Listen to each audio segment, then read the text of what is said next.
If you have some years of working experience and some years in management, you would understand that having KPI, having key performance indicators is not a silver bullet, right? That you could have key performance indicators and still fail, and the organization will still not achieve its goals because the KPIs do not follow what we call the SMART rules. Now, the SMART rule is a concept that is designed to help make key performance indicators effective, right? So, in this video, we want to look at how do you implement the SMART rules in the creation and in the design of your key performance indicators. Because like we have said,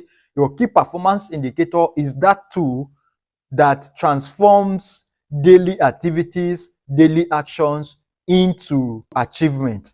And for you to be able to do this, you need to ensure that your KPIs follows the SMART rules. Now, the SMART rules is using the abbreviation SMART to define what the structure and the texture and the quality of your key performance indicator must be.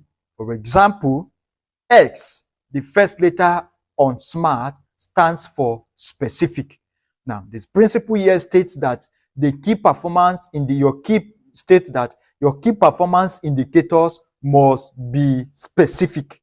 For instance, it is not enough to say we want to improve our sales or we want to increase our sales. You must be specific. Is it yearly sales you want to increase, or is it monthly sales you want to increase, or is it weekly sales you want to increase?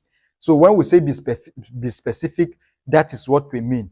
The next is measurable. It means be measurable, which is the M, means that the result that you are looking for should have a means of measuring.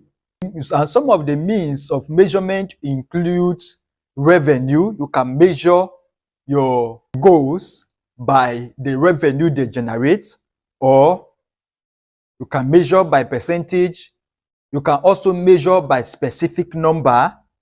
Then you can also measure by time of completion. Different rules and different goals and different objectives will require you to use either of these. So if you are an organization, there is every possibility that you are going to use all of these measurement metrics. And if you are an employee who is working, you need to also understand which metrics is being used to measure your performance. Is it revenue? Is it percentage? Is it time? Is it number? The A stands for achievable. It is good to be ambitious. However, in being ambitious, you must make sure that your goals are what?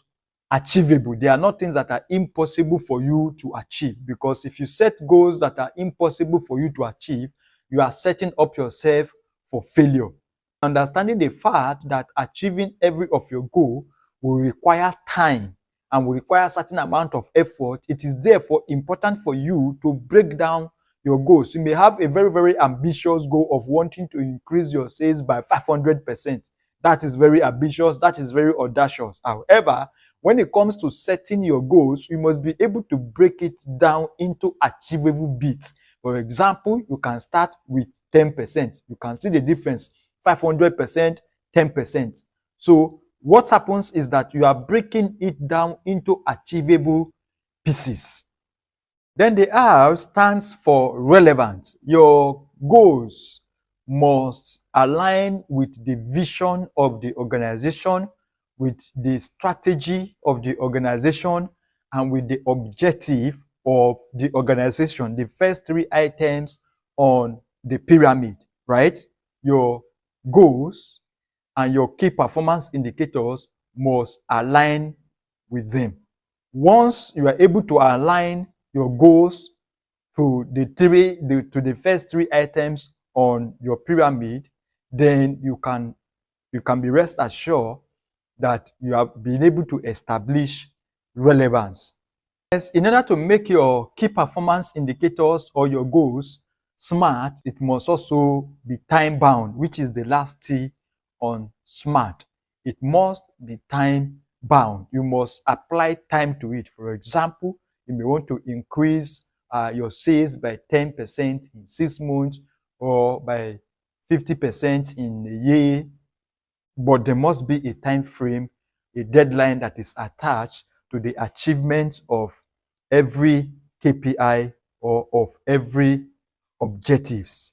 Without a time bound, without a time strain, without a deadline, there is no sense of urgency.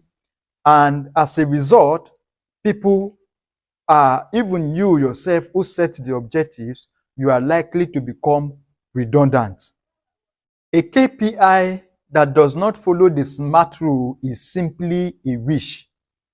And as they say, if wishes were horses, beggars will ride.